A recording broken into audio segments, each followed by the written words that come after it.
Hello, everybody. I think we are live. It's always a little bit of a mystery here in StreamYard. Are we live? Are we not live? But I think we are live. So hello, my name is Bill Shander, and this is Stakeholder Whispering Live. And I'm very happy today to have Karin Klinger with me. Karin is with Microsoft. And Karin, actually, why don't we let you introduce yourself a little bit more fully to the audience? Sure. My name is Karin Klinger, and I am brand new to Microsoft. I've been there for a whopping 3 weeks. This is week 3 for me. So still trying to figure out what that whole experience is gonna be. But I am currently serving as the program manager for employee growth for customer success and service. And so what does that mean? That's a really good question. Ask me in another I was going to week. say, on week 3, you don't really even notice yourself yet, probably. Yeah. Well, basically, I think my job is, I think the primary objective here is to help better equip the folks that you call into when you have a problem with your Microsoft product, whether it is a deeply technical problem with Azure or it's a I can't get Word to recognize my changed font as an end user. When you call into Microsoft with a problem, I am working to better equip the folks that you're talking to help solve that problem. So I'm working with the Gotcha. customer service folks that you interact with day to day. Cool. Okay, that makes sense. Yeah, it's All right, fun. excellent. And so, what we're here to talk about today, of course, is stakeholder whispering, and that's the title of my book. But we're not here to talk about the book. We're here to talk about the ideas in the book. Yes, Karen got a copy of the book too. Everybody has a copy of the book except for me, which is like a whole conversation. I'll have to go into therapy for that one. But the the topic is the ideas in the book, and the basic concept is our stakeholders, bosses, clients, investors, the media, whoever, they ask us to do stuff or they expect things from us.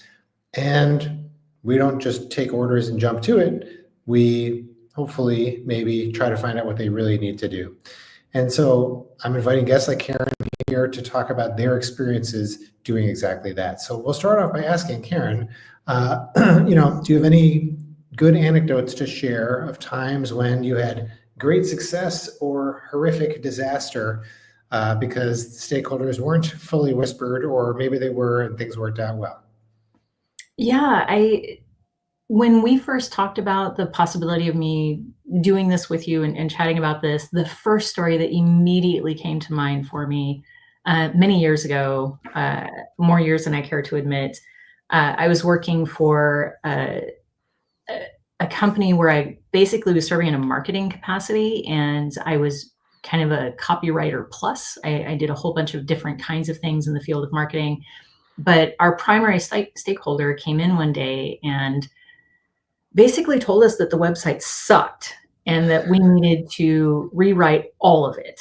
And it was absolutely terrifying. And for me, it immediately kind of put me on my back foot. It kind of, raised my hackles. It caused me to be very defensive. And all of a sudden, I found myself defending content that I didn't write, defending a website that I didn't like. But it kind of put me in this position of, but wait, you don't understand. Like, this is actually good stuff when I didn't actually believe that. So I think one of the most important lessons that I've learned over the course of my career is I need to check my own emotions when someone comes in a little bit hot, right? Like, it's one of those things that if you find yourself getting defensive, check that and try to understand in real time, why am I defensive right now? Why is this putting me on edge so much? Because if I allowed myself to take a pause and really like critically evaluate our website, I don't want to admit it, but he was right. The website was not great. The content was dated. It wasn't polished. It needed to be improved. And it wasn't terrible. We didn't need to scrap the whole thing and start from zero, but we did need to make some incremental changes and we needed to make some improvements. He was upset. He came in hot. It made me defensive, but in the end, we kind of ended up finding that common ground. But it was a big part of that process was me checking my own emotions and letting go of the defensive nature that I kind of immediately adopted in that moment. So I guess kind of all that to say, it's not personal. even though it feels personal, it's really not. And listen, even when you're feeling defensive, listen deeply to what your stakeholder is saying so that you can understand what the real issues are. Does that make Yeah, sense? perfect sense. And it is funny how we can take ownership of something that we don't really need to take ownership of. Like, just because you're in the role, you're going to defend the stuff that somebody else in your role did before you. Mhm. So what did that process look like? How did you get to, all right, so you had to consciously tone down the defensiveness. And then how did you come to that agreement with this boss? Like, what did that conversation look like where you actually were able to sort of realize that there was some merit to what they were talking about?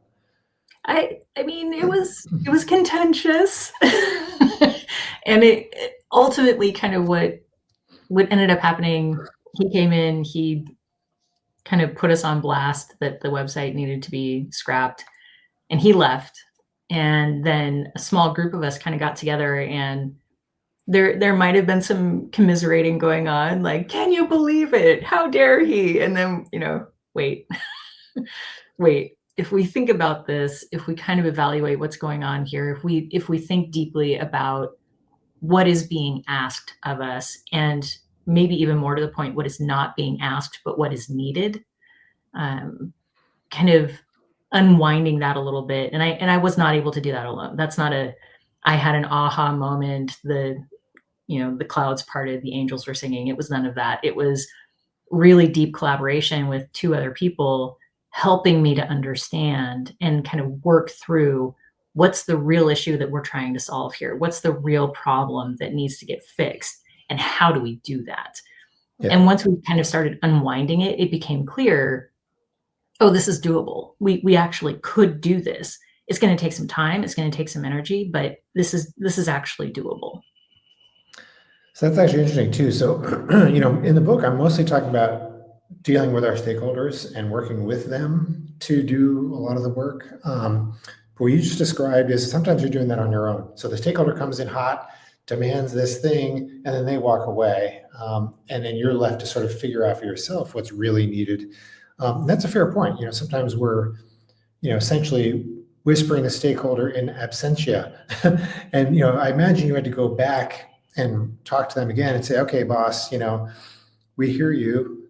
We're not going to scrap the entire website, but here is the plan to get their approval. And I assume that conversation went a little bit better.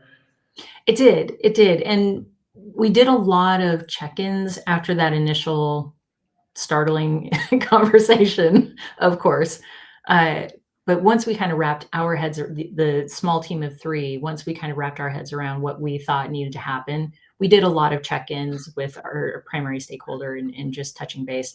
Okay, so we went away, we did some work. Here's what we think we want to do. Does this work for you? Here's our end goal. Here's where we think we're going with this. Is this meeting your needs? So it started out not quite as collaborative, but eventually it became much more collaborative and it became much more integrated with his direct thinking and his direct communication. And to your point, I think doing those things in absentia without the stakeholder, sometimes that's necessary, I think, but maybe not optimal. Yeah. As long as you can get that stakeholder input in real time, like that is valuable. Take every opportunity you can to get that.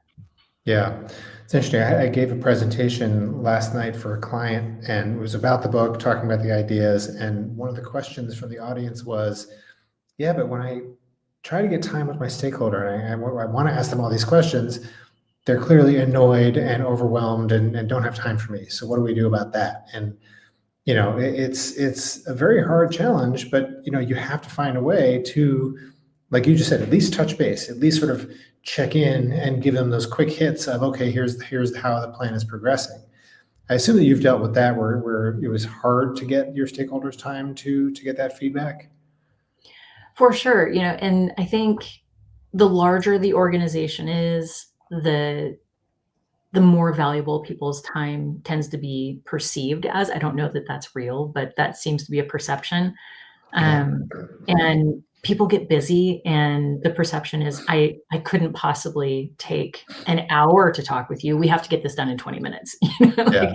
Like, so I think then part of your job in whispering with that particular stakeholder is making the case for why this is a good use of their time, and simultaneously making sure that you are making good use of their time, right? Like Yeah. doing some pre-work in advance of those sessions, doing some pre-work and honing your questions that you have for that stakeholder, and really trying to get crisp with what it is you are asking and what it is you're trying to understand, rather than just going in with a shotgun approach of, I'm just going to pepper you with every question. Like, be selective, be critical of your own questions, and edit them as you can. However, having said that, all questions are good questions. But should you be asking all of those questions of your primary stakeholder? Are there other people who can answer those questions for you? Leverage the collaborations that are available to you outside of that kind of primary stakeholder or primary stakeholder group. And I think, the more collaborative you are, the more voices you have, usually ends up with a better product in the end. Yeah, I think it's a really good point. What would you say is the most important or the most lasting lesson that you've learned in dealing with stakeholders in situations like this, where they're asking for something, maybe what they're asking for is close to correct, but maybe it's completely wrong, and you're helping them figure out what they really need so you can deliver against that? What's you're talking about, don't be defensive. You're talking about listening with empathy. I think I heard you imply. What else? That's such a huge question. Yeah, no big deal. Just what's the biggest lesson you've ever learned? Yeah,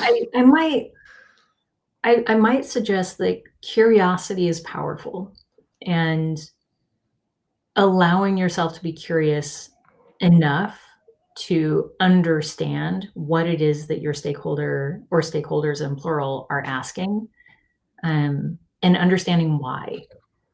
When you can approach work or projects or deliverables with curiosity, and if you are seeking to understand rather than just to achieve, I think your end product will be better. You'll probably have more fun with it. You'll probably be personally more engaged in the work. Your stakeholders will appreciate you more because you will probably help them clarify what it is that they're doing. I think curiosity is incredibly valuable, and one of those things that can really amplify the good work that you do in surprising ways. And I think it's more fun. Like, it's just more fun to go into things with curiosity rather than kind of approaching everything with a mentality of, it's just another task, it's drudgery, whatever. Like, if you can generate some curiosity around a thing, you have a lot more enjoyment in doing the work. Yeah, I think it's an excellent point. Actually, there's a chapter in the book about curiosity, and it is, as I say in the book, it's, you have to be curious, but to be curious, you have to actually care. So it's hard to manufacture curiosity, although it is a learnable trait, and it is a contagious trait. Apparently, if you're around curious people, you're more likely to be curious. But it implies that you care. And so if you're in a job you just don't like, and you don't like your stakeholders or your colleagues, and you don't like the work, it is a drudgery, it's going to be hard to care. And so maybe that's a good indicator that it's time to go find something else to do. But if you care, or you can sort of realize that you can engage at a slightly deeper level and care enough, then that makes all the difference. I could not agree more. So spoiler alert, I did not get a chance to read your book before we did this, so I didn't realize there was a chapter on curiosity. So this was not planned. Yeah. But I will say, pro tip, if you are choosing to practice more curiosity in life, simply saying, I'm curious, will help increase your curiosity. So when you are about to ask a question, preface your question with, I'm curious. Can you help me understand fill in the blank, right? When you open a statement with I'm curious, there's something magical that happens with the synapses and neurons in your brain that it actually does, like the science backs this up, it actually does pique your curiosity. It does actually start to build your own curiosity. So if you want to become more curious, say that you're curious and then ask a question. Well, I wish you told me that 6 months ago when I was writing the book. That would have been a good paragraph or two. I love Positive that. psychology for the win. I'm such a nerd, Bill. Oh, I'm such a nerd. I love that. That is that. I have a lot of things like that in the book, and it's all about psychology because that's what this is all about, you know? It is, it is. Well, very cool. I think I try to keep these conversations relatively short, but if you have anything else that you would like to add, any other fun little anecdotes or lessons learned or anything like that, I'm more than happy to hear them. And if not, Well, that's Bill, okay. I am really excited to get into your book, especially knowing now that there's stuff in there about curiosity. It's one of my favorite topics in the world. But I just want to pause and congratulate you on having written a book. That is a major accomplishment in anyone's life. So congratulations to you. And Thank you. I'm looking forward to getting into it and learning more about how to better manage my stakeholders. Yes, and actually, I have to acknowledge there's a comment in on LinkedIn right now from Jasmine Powers saying book two, and I think she's referring to curiosity. And I have to say that there is actually a really good book on curiosity, which I quote multiple times in the book by a guy named Ian Leslie. So I don't know if you've read that, Karen, but I highly recommend it. Really interesting read if you're into that topic specifically. Excellent. Excellent. All right. Well, Karen, thank you so much for being here. I really appreciate it. This was fun. This was fun. It's lovely to see you again. It had been a little too long since our last chat, so thanks for making the time, Bill, and thanks for letting me do this with you. It's good fun. My pleasure. And thank you all for watching. And I'll see you next week with another session of Stakeholder Whispering Live.